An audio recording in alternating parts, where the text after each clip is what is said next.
mata kuliah masing-masing. Nah, untuk pengantar manajemen tidak sulit untuk mendapat nilai A dari saya. Yang pertama, kalau misalnya MITES atau UAS itu dilakukan secara tertulis dan soalnya adalah esai, maka saya sangat tidak mentoleransi bila jawaban itu adalah hasil copy paste. Hasil copy paste dari Google, hasil copy paste dari jurnal, dan hasil copy paste dari teman sejawat. Artinya, ya, kemungkinan besar adalah open book. Tapi dalam proses menjawabnya adalah berdasarkan hasil dari telaah dan bahasa kalian. Tidak dengan copy-paste semua yang ada di Google, yang ada di jurnal, yang ada di buku, ditulis secara sama. Tidak ada perubahan. Jadi itu dibaca dulu, ditelaah, kemudian baru ditulis berdasarkan hasil pemikiran kalian. Oke. Itu syarat pertama yang kalau misalnya soalnya adalah esai.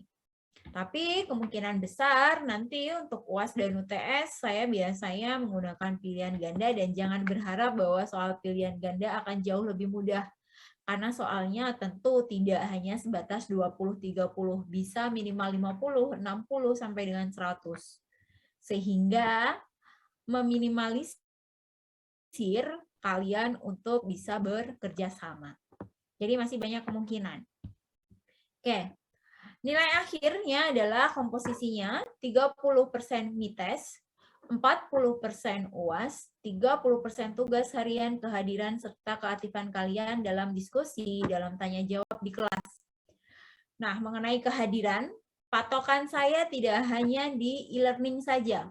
Ketika kalian sudah absensi di e-learning, tapi di Zoom meetingnya kalian tidak hadir, saya menganggap kalian tidak masuk dan saya bisa mengubah absensi di e-learning menjadi tidak hadir.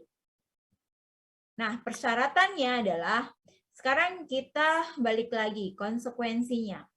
Kalau kalian itu sudah berkomitmen ingin belajar, ingin kuliah, kalian sudah memulai ingin kuliah, berarti kalian sudah sadar bahwa saya harus hadir di kelas. Mau di offline dan online tidak ada kata on cam.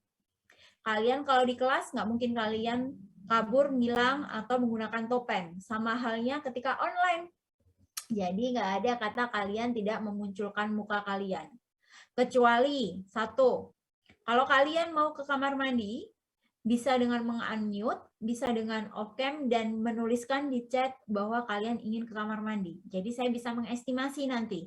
Oh ini izin ke kamar mandi, nanti berapa menit dari dia izin, saya bisa mengecek lagi apakah sudah masuk di Zoom atau belum. Yang kedua, bila terjadi trouble atau jaringan atau perangkatnya atau device-nya tidak bersahabat, bisa menyampaikan di room chat. Saya akan sewaktu-waktu melakukan screenshot. Screenshot melalui Zoom tidak akan saya infokan ke kalian. Kapan saya akan screenshot, dan kapan screenshotnya saya itu adalah jadi patokan saya untuk mengabsen kalian di e-learning. Kalau misalnya ditanya lagi, Bu, kalau misalnya waktu screenshot, kebetulan nih sinyal saya hang, kebetulan layar saya jadi hitam, gimana nih Bu? Nanti tinggal kalian menyampaikannya di room chat ketika itu terjadi. Jadi saya masih bisa memprediksi bahwa misal nih, saya screenshot jam 11. Ternyata jam 11 sampai jam 11 lebih 5 sinyal hilang. Kalian masuk jam 11.10 atau jam 11 lebih 6. Saya bisa mengidentifikasi bahwa waktu saya screenshot kalian dalam posisi rusak jaringannya. Paham ya? Oke, ada yang mau disanggah atau yang kurang berkenan dengan kesepakatan itu, silahkan.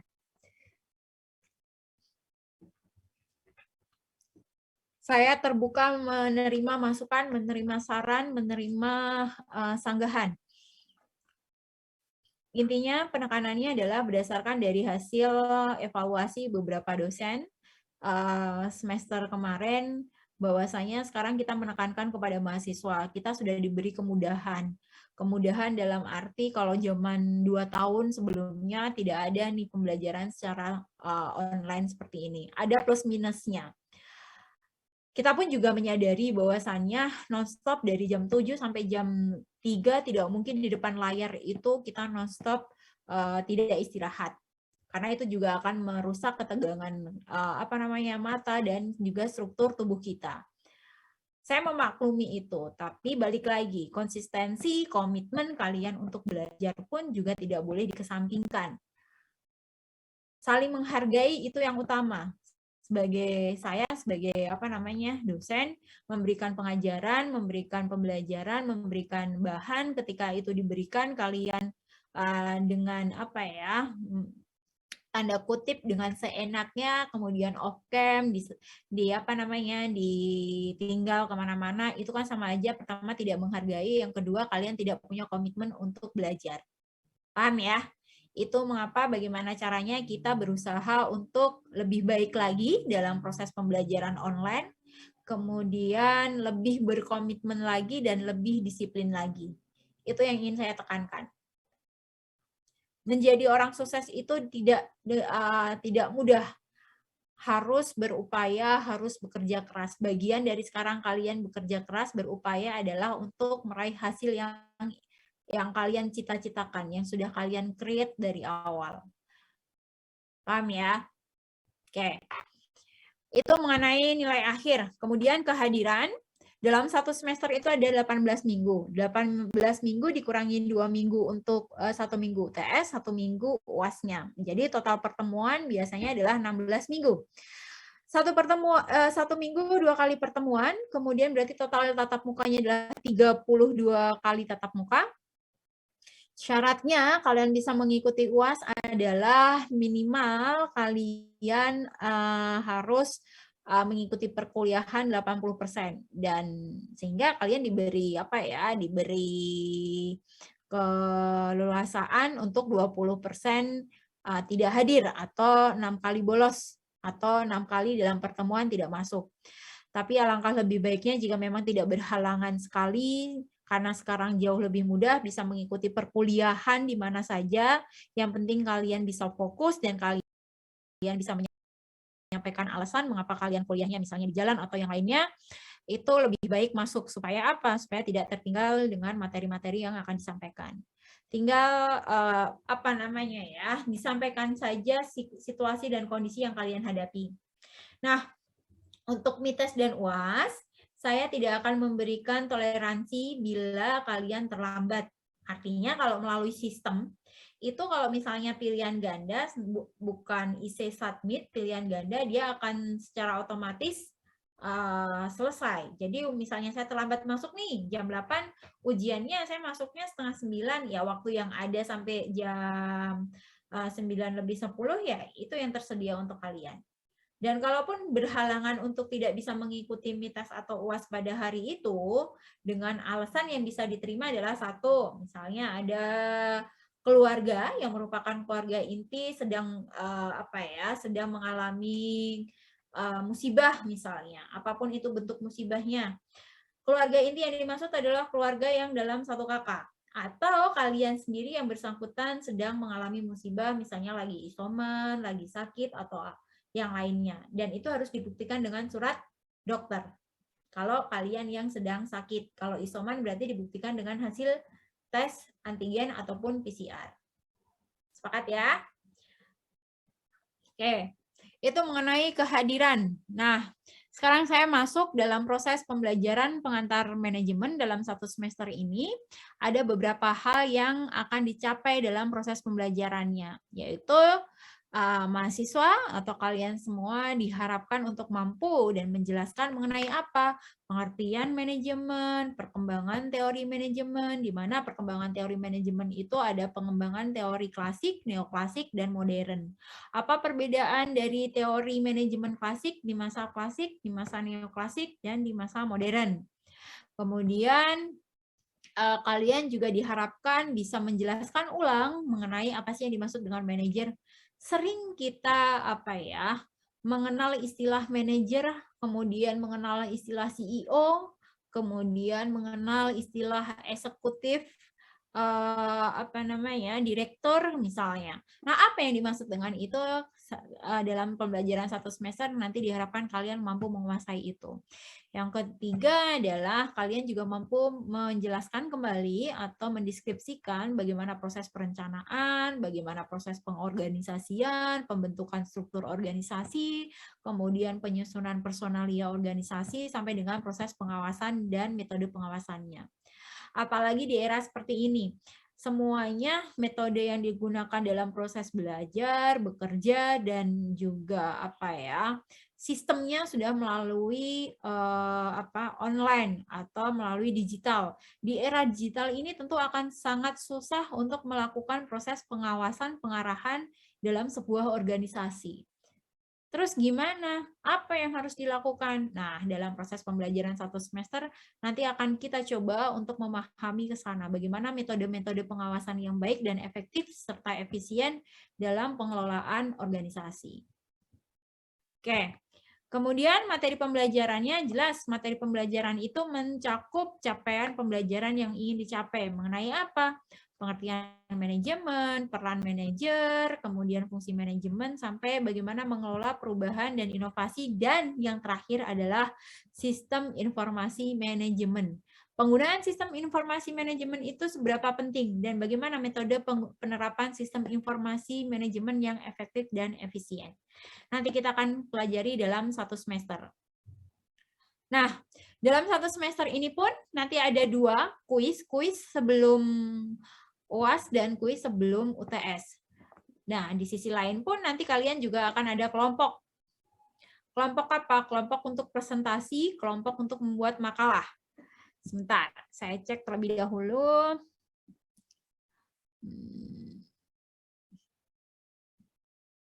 Bentar ya.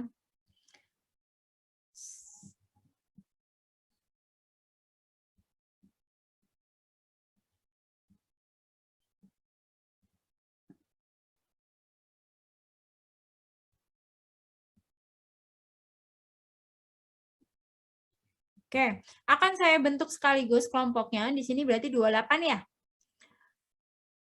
28 satu kelompok 3 orang yang berlaku untuk membuat makalah dan juga mempresentasikan beberapa pokok materi yang nanti akan saya sampaikan di DUAS atau di minggu ketiga. Di minggu kedua atau minggu ketiga pembahasan atau materi apa saja yang akan kalian buat makalahnya. Nah, pembagian kelompoknya nanti akan saya lakukan secara breakout room. Kalian mencatat tersendiri, kalian berada di room atau di kelompok berapa. Saya minta tolong kepada siapa tadi? Saya lupa. Koordinatornya Safira ya? Safira atau siapa? Oke, nanti dibantu ya untuk ditulis ulang di grup supaya teman-teman tidak lupa. Saya termasuk di grup mana? Ya, Safira ya? Oke, ada yang mau ditanyakan sejauh ini? Yang terakhir adalah referensi buku. Referensi buku yang akan dipakai ada beberapa.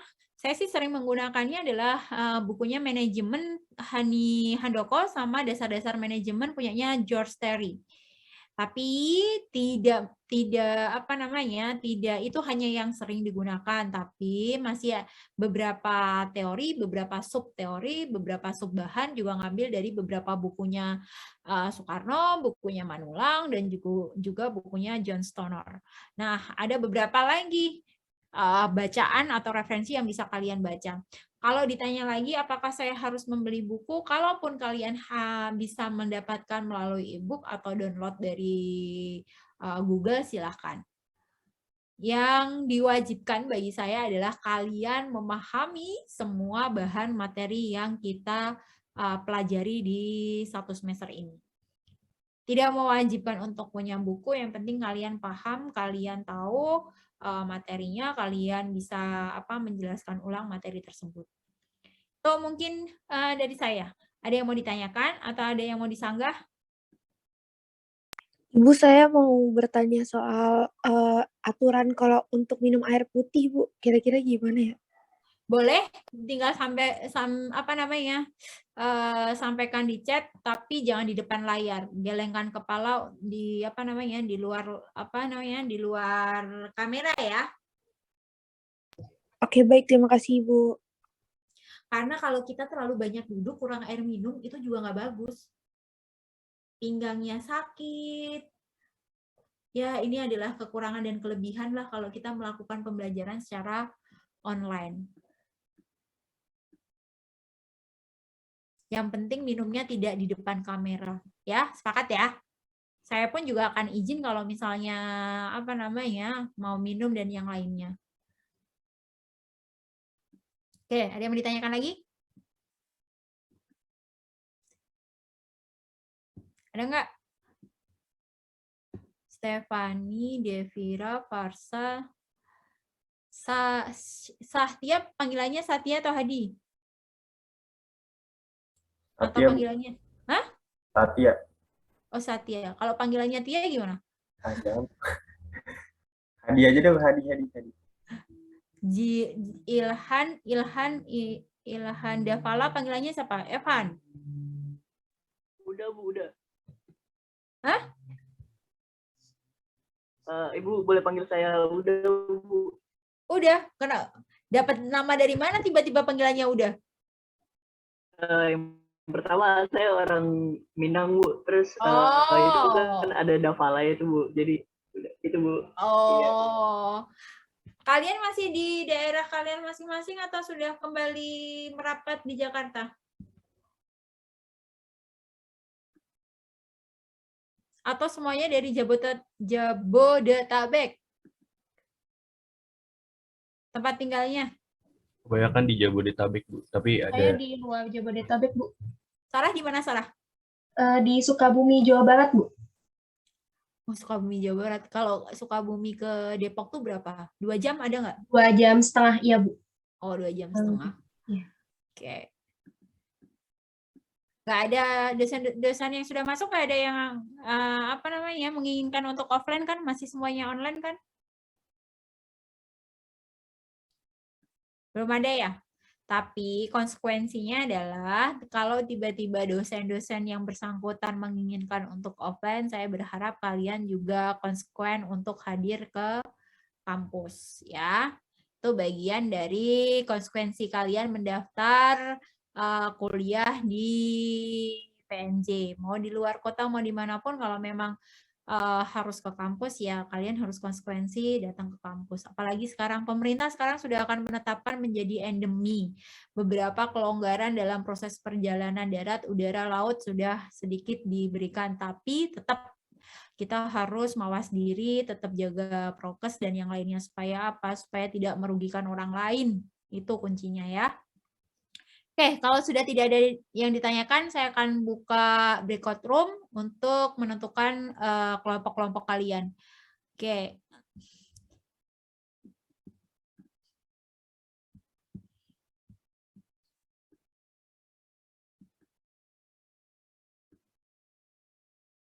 Berarti berapa kelompok nih? 28 ya? Iya, betul, Bu. 28.